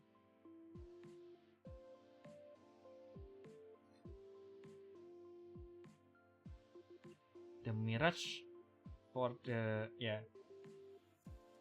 for the pendant itself, I think like the Mirage is not bad. It is very specific, so it is something that can be replaced. Maybe going to one off at most. Yeah, I guess also because there's Mikkel as well, which she already kinda covers for that. But the pendant is my profile picture on Facebook though. Well, I'll try it one more time. Still not quite convinced yet. Yeah, I thought like the low would have been slightly better, but yeah, I've been playing with the explosive deck a little bit too much. Feel like I've been dopamine poisoned to the point that I feel like, this is not explosive enough.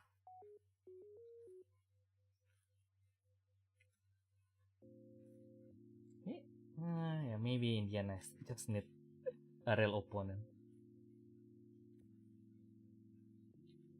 But yeah, at least I have my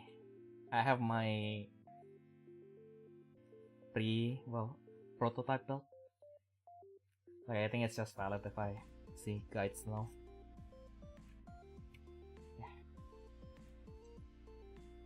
At least I have something to learn. Alright. So, drawing one. Oh, here's a fun thing. If I discard the Hydrangea Demon God, which I can't do, at most I can discard one of the girls to deploy the Nexus by paying one cost, and then with the Nexus effect,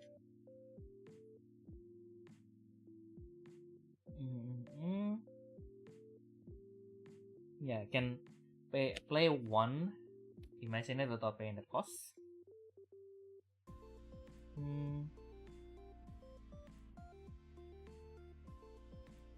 I have to have two Imagine it in my open zone.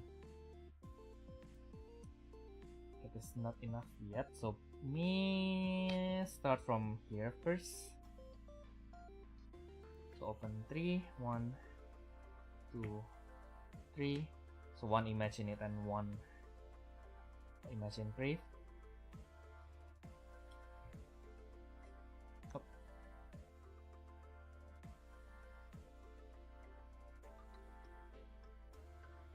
Yeah, now I can deplete everything. If I deplete everything, I can. Oh yeah, I don't need to deplete everything actually, but basically just to draw one,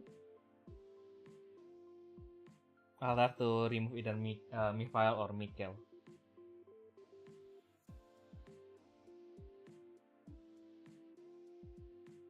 I can get the Pantheon, and then I just and then I okay, so oh yeah, also with the Mikael I can add Moriel back to my open zone, so arguably I do lose one symbol.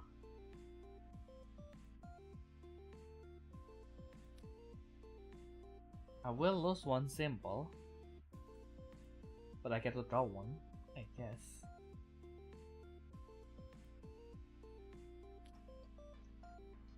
And then the question is then, do I want to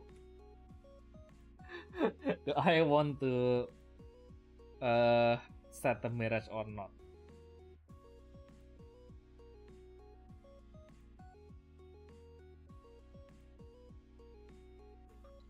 I see.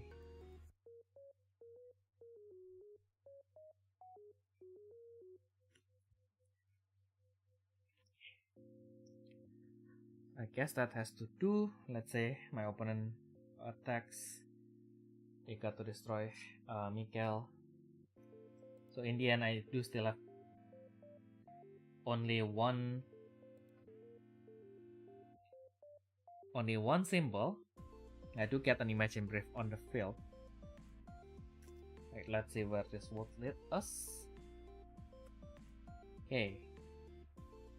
So I guess efficiency wise,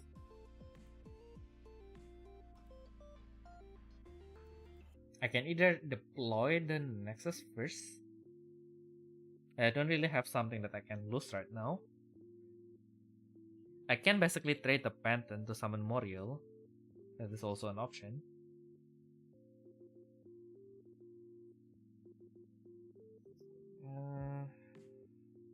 If I don't do that, I have to pay 3 to summon Moriel. Still not ideal. Let's say I pay 1 to deploy the Nexus, and then now I can summon Moriel from my open zone without paying the cost. Now I can open 5. Oh yeah, also I need to discard the Pantheon. We still have more copies inside the deck, so that should be fine. 3, 4, 5. Okay. So we can only add one image in it. So we get the Demon God. We still have to think about what to put down next.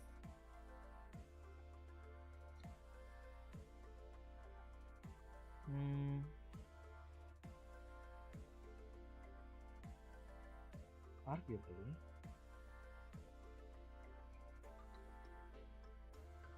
we don't put out Mauchu. We might have to. We have exactly 3 symbols right now. Just bring out this guy.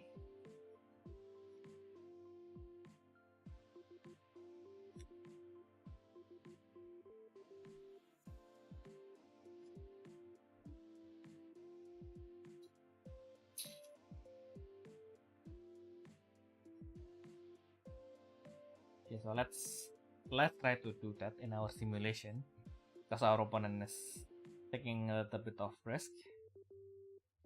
They are being a little bit empty right now.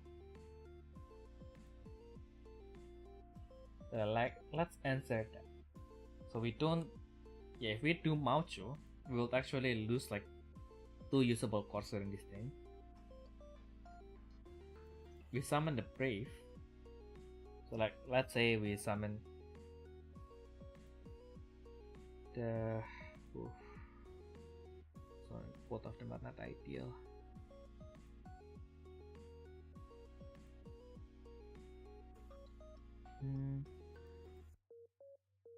Oh. Oh, okay. Okay. So, see. Yeah, I guess still summon the Brave, even though the effect meant for it to be summoned during the opposing turn. But like, let's say now we do have an opening. So of course that will depend on what our opponent have in their hand.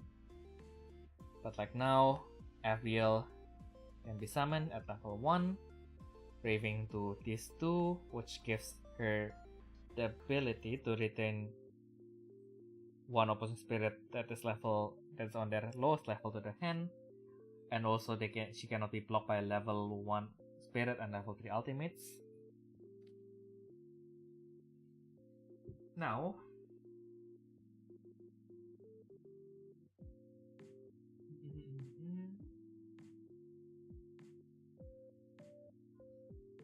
okay, so we do have two options here. We can level down Moriel so that FBL can gain a symbol.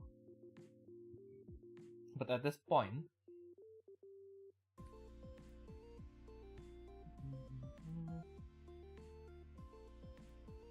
yeah, it is a little bit of a wishful thinking, but at the very least, if our opponent is empty, then what we can do here is we attack with Moriel, shooting, so that will be 1 life.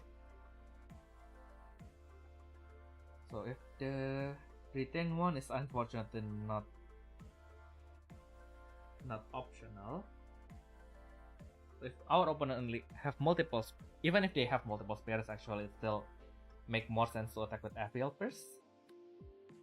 So this way we are guaranteed that one of their spirits will return to the hand. She will not gain the symbol. Yeah, she will not gain the symbol. That is not our focus at the moment. But with Moriel's effect, once per turn when I feel, okay. I was thinking a little bit too much. Then actually, yeah, in that case, assuming our opponent has all close to 0 cores, just attack with Moriel first. They will probably do stuff still. Try to. Okay, so let's say they get 1 damage in. I mean, like, we are also assuming that they don't have anything. So now we have 2 symbols with Moriel's effect. Avril refreshes. So that'll be 1, 2, 3, and then 5. Okay. So at the very least, we know that we needed 2 turns for this hand, right? Yeah, because we do need to get hit twice, but this is turn 2 going first, and we need to be hit twice though. Or not that consistent, but at least we know that if the situation allows, we can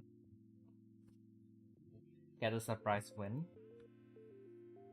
So for version 1, I guess that is good enough.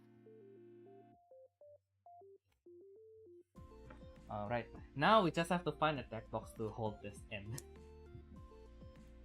more first world problem.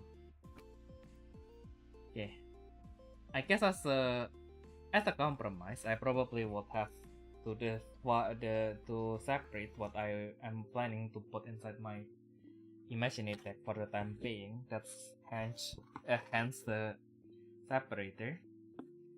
These cards I might not be using for the near future, so I'm just going to put them here along with the other yellow stuff. And yeah, while we are opening this, let's just see if we have any other yellow cards that we needed to put inside the storage box. These are to pick. I'm going to have to put it in my rebirth box later. This one goes to the album.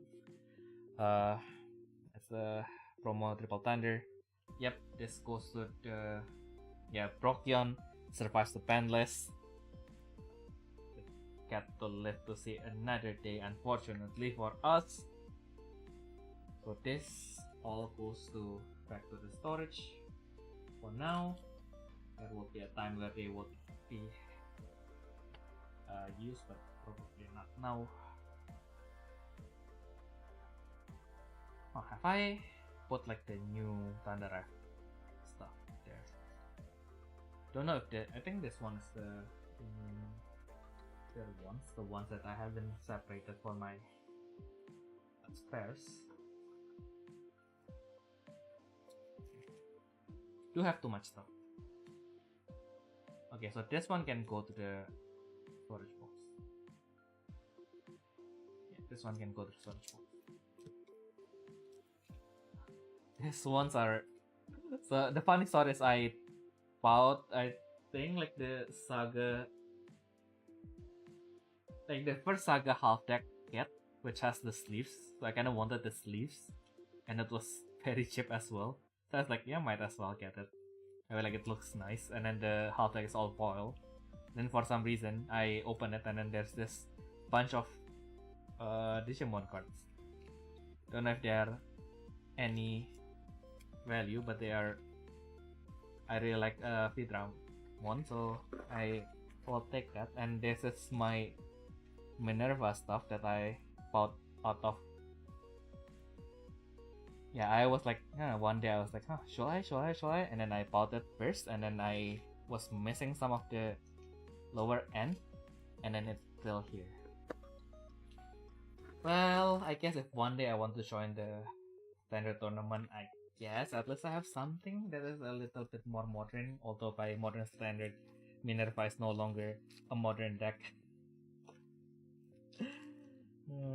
Can I fit my pendant stuff as well? I don't think so.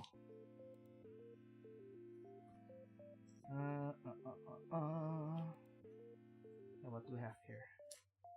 So this should go here because I have my other Mirage, my other Rebirth stuff there. Oh yeah, these are mostly the promo from the last Summoners event. I already forgot the event name, although I won. Damn, my memory is in it shit. And these are like the nice Sophias.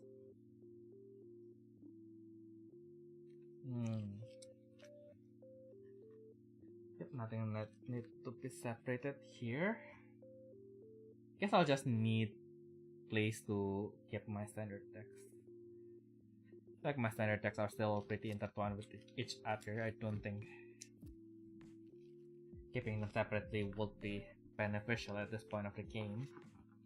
And especially because if they all got rotated, I think like the best value that I can get from them is if I have all of them in the same place. And if I wanted to play with my friends again, like, hey, we can just grab this old standard decks. They are all from the same standard set. So yeah, let's play with them. Yeah, I don't know if I will be able to make a video out of it because I kinda like this deck. It is kind of like a copium build because I didn't get Soul Shooted. Yeah, the video for the unboxing will be out soon. But this is a spoiler if you if you are listening this far, I guess you deserve the spoiler. But also, let's just say that I don't get enough Soul Shooted. That's a little bit more big.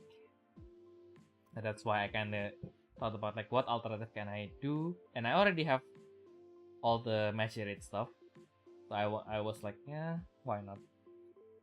Maybe some stuff like this guy, I'm still not sure, but I guess since our win con is kind of like just attacking with Ember Mima, and I guess we do already have the sub-win condition with Eagle Mitas. So maybe that guy is a little bit too much, but I don't know what to replace him yet, because I feel like Vanilla is indeed very strong in standard right now. But this deck in particular have already too much vanilla. I guess the obvious one is I can bring more Curse Spawn. But that's also a problem. I don't get enough Curse Spawn. I need more Curse Spawn. I never thought I would utter those words, but I need more Curse Spawn. Yeah, I just have to get more Curse Spawn eventually. Yeah. Yep. I guess that's enough tidying up for today. Probably needed to do some more tidying up that is away from my desk. So I guess that's about everything that I can do on my desk right now. Don't know if I've been wanting to stream a little bit more recently. I don't know if I'm going to be doing it more. But like now, it's not that I don't have time, but exactly because I don't have any schedule in particular, it kind of feels more awkward because like it surprisingly, like when I have schedule, when I have something to do in the afternoon, if I have to work or if I have to have an online class, it's actually easier because it's kind of shielded me from any other plans. Because like I already know that from 9 to 2 p.m. I have to go to online class during COVID. I have to do my assistant work. I have to do my thesis. Like that kind of makes it a little bit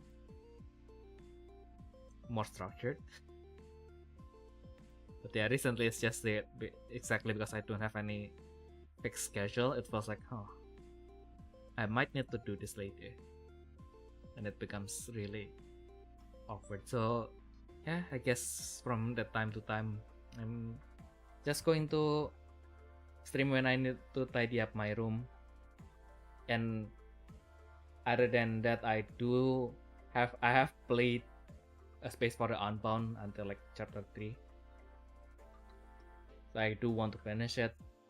And I bought like 2 versions of Crossover. I bought it on my on Switch and then on Steam. The only awkward part about Crossover is that unlike Connected Pathers, you don't get a New Game Plus. That is the one thing that I felt like it is. I kind of know why they might do that, because it can, like, for a normal player, I feel like there's not much value. Especially the problem with Crossover is that during the first half, they make this easy mode in which your opponent will just skip their first thing, and that is probably the most frustrating thing about Crossover, because Crossover also releases with lots of bugs. So if you do buy a Crossover, because now it is heavily discounted as well, it is a game from like 1 to 2 years ago, so the cards pull is from a little bit longer. You do still get cards until the first Contract Rocker Nexus set, so you do still get to play with Hades. Well, no, you don't actually. Yeah, you do. You wait. It is the first Grand Walker Nexus, but is it Hades? I only remember that I have Kinichi Ahau in my deck, in between my decks. I'm still not sure, but yeah, that's the. So you do still get some value out of it, so I guess it's fair. Now, just make sure that you connect it to the internet, because without the updates, it is unplayable. Like, you literally can get stuck in the tutorial kind of deal. So yeah, if you do get Crossover, to update it first. It is a little bit more awkward if you want to get it in Steam, because as far as I know, you can only get it in like some Asian countries. You can get them, but definitely it is mostly meant for Japan. Can buy it because I have an Indonesian account, but yeah, it's kind of hard otherwise. So I guess if I wanted to do the storyline, I'll probably do one storyline stream, and then after that, I guess we can, if we wanted to do the challenge run, we'll have to figure something out, because we cannot rely on just New Game Plusing it. So I was thinking maybe we can just get the order of the battle in which everything happened, and then we'll just do it in order through free battle, and do everything in hard mode, so everything will also be more watchable. Because otherwise, we are basically just doing it. If we are just doing it for the story, then I guess we can kind of still move on. Because actually, for the express purpose of the streams as well, I haven't read the story. Although, to be fair, I probably should have, because I can't read Japanese like quickly. It's going to be like me staring at the screen for like 30 seconds at least, and then badly translating everything.